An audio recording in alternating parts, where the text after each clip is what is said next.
The house was too quiet. Not the comforting kind of quiet you want at the end of a long day. No. This was the kind of quiet that makes your chest tighten, that pulls your ears into every corner of the room, begging for a sound. Marcus, the billionaire who thought he had everything figured out, leaned closer to the baby monitor on his desk.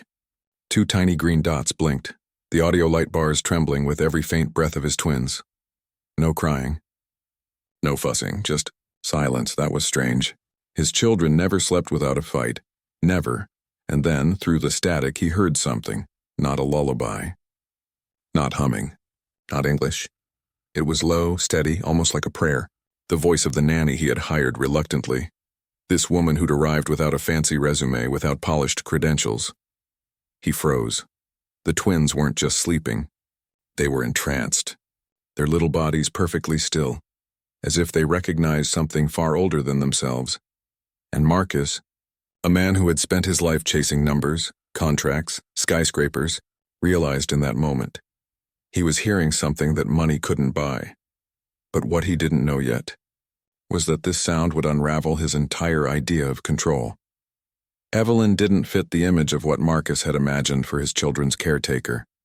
He had pictured someone European, with a stack of degrees in child psychology, maybe even someone bilingual to enrich the kids with French or Mandarin. That's how things worked in his circles, parenting outsourced to the best money could hire. But Evelyn arrived without that packaging. She came recommended quietly, by someone his wife trusted. She wasn't loud, she wasn't polished. She was steady, calm eyes, warm hands, a quiet that felt deliberate. Marcus had resisted. He had scoffed even. "This is who you want watching our kids?" he asked. His wife had simply said, "Trust her. Just try." He hated that word, trust. Marcus trusted contracts, lawyers, iron gates, NDAs. He didn't trust people. But in the first few days, he noticed something unsettling. The twins, who had shrieked for hours under previous nannies, were calm with Evelyn. They softened in her presence. It wasn't just that she held them well. It was that she held silence well, a silence that somehow cradled the room, wrapping it in something stronger than lullabies or toys. And Marcus didn't know what to do with that. Suspicion grew in him like a weed. He couldn't understand it. So he distrusted it. Nights in the mansion became tense. He sat in his office pretending to work, but his eyes always drifted to the monitor. Every time Evelyn stepped into the nursery, the twins would settle within seconds. Within seconds. Then came that night. The babies were fussing. He saw Evelyn enter, her figure barely lit by the soft nightlight, and then nothing. No crying. But through the monitor, through the faint hiss of static, came that strange sound, a chant. Rhythmic, old, foreign to his ears. It was haunting, beautiful, but unnerving. His chest tightened. His first instinct was to storm upstairs, demand to know what she was saying over his children.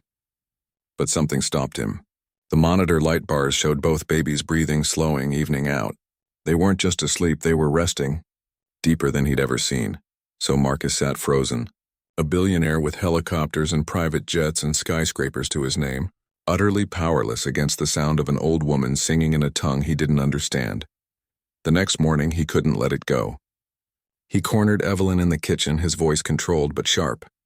"What exactly are you saying to them at night?" Evelyn didn't flinch. She wiped her hands on a towel and said, "Songs my grandmother taught me."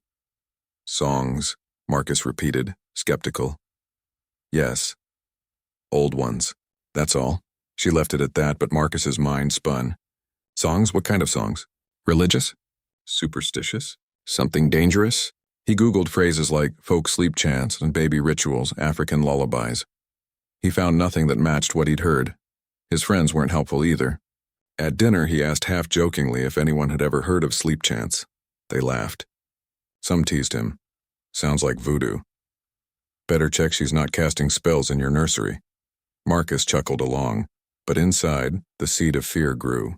He began testing her, leaving the babies restless on purpose, watching through cameras to see what she did, and every time it was the same. A few whispered words, a low chant, and within minutes his twins would melt into sleep. No medicine, no tricks, just her voice. One night, suspicion consumed him so completely that he left his office, creeping up the stairs until he stood right outside the nursery door. He pressed his ear to the wood, and what he heard made his stomach twist. The words rose and fell like tides. He didn't know the language, but he knew the weight. It was thick with grief. And then, he heard her voice crack. She was crying. Evelyn was weeping as she rocked his children, tears falling quietly, almost hidden under the rhythm of her chant. Marcus froze. This wasn't performance. This wasn't manipulation. It was personal, sacred. Something she wasn't sharing with him, but with the babies, and for the first time, suspicion gave way to something else, shame. The next day, he tried again, this time with a softer tone. What do you say to them? At night?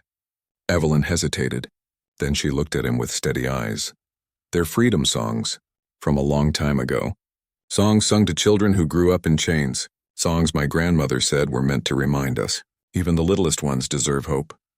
Marcus's throat tightened. Here he was, a man with billions. A man who thought peace came from power, from walls, from money. And yet his children were sleeping to songs born in the darkest corners of human history. Songs that survived because someone believed the next generation deserved more than chains. He didn't know what to say, but something shifted. He found himself staying closer to the nursery at night, not to monitor, to listen. At first, the words still felt foreign, strange, but soon they became a thread, a connection. He felt it in his chest before he understood it in his mind. One evening, he asked, hesitantly, if she might teach him one. Evelyn looked surprised, but she nodded. It was awkward. His voice cracked, stumbling over unfamiliar syllables. But the twins giggled. Their tiny eyes lit up, reaching toward his voice. And in that laughter, Marcus realized it wasn't about getting the words right.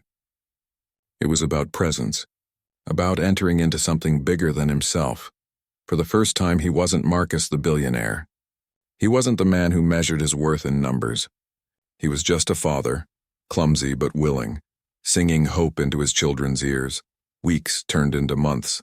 The mansion didn't feel so silent anymore. Not because of noise, but because silence had been redefined. It wasn't the cold quiet of suspicion. It was the warm quiet of trust. And the most shocking thing Marcus discovered wasn't Evelyn's chance. It was himself. That all his wealth, his power, his walls, none of it compared to the strength carried in a lullaby passed down through suffering. That peace doesn't come from control. It comes from surrender, from letting an old song cradle a new life. And maybe that's the part worth holding on to. Because this isn't just Marcus's story. It's ours. Every one of us knows someone the world overlooks. Someone whose wisdom doesn't come wrapped in prestige. We can choose to dismiss it, or we can lean in, listen, and be changed. So here's my first challenge to you. Think about the unseen voices in your own life. The ones carrying stories, traditions, or lessons that the world ignores. Value them.